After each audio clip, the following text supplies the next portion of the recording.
अस्सलाम वालेकुम फ्रेंड्स, मैं आज आपको बताने वाला हूं डबल इंट्रोगेटिव के बारे में। यानी डबल इंट्रोगेटिव क्या होते हैं और इसे कैसे इजीली आप सेंटेंस बना सकते हो। यानी डबल इंट्रोगेटिव यानी दो दो सवाल आप कैसे बना सकते हो, यानी एक ही सवाल से दूसरा सवाल ऐड कैसे कर सकते हो।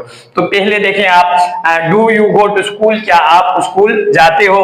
अब मैंने लिख दिया when do you go to school, तुम स्कूल कब जाते हो। Why do you go to school, तुम स्कूल क्यों जाते हो।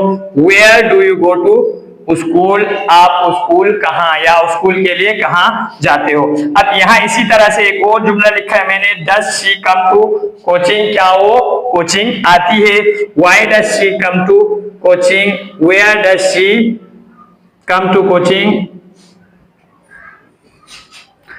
When does she come to coaching. अब इसी तरह से आप भी सवाल बना सकते हैं। यानी इसके अंदर डबल इंट्रोगेटिव का मतलब क्या था, तो आपको मैं मतलब बताने वाला हूं। जब आप इसको हटा देते हैं तो ये ऑलरेडी एक क्वेश्चन बच जाता है, तो इसे डबल इंट्रोगेटिव कहते हैं। अगर आपको मेरा ये वाला लेक्चर पसंद आया तो मेरे चैनल को लाइक करें, सब्सक्राइब करें और कमेंट्स करें। शुक्रिया।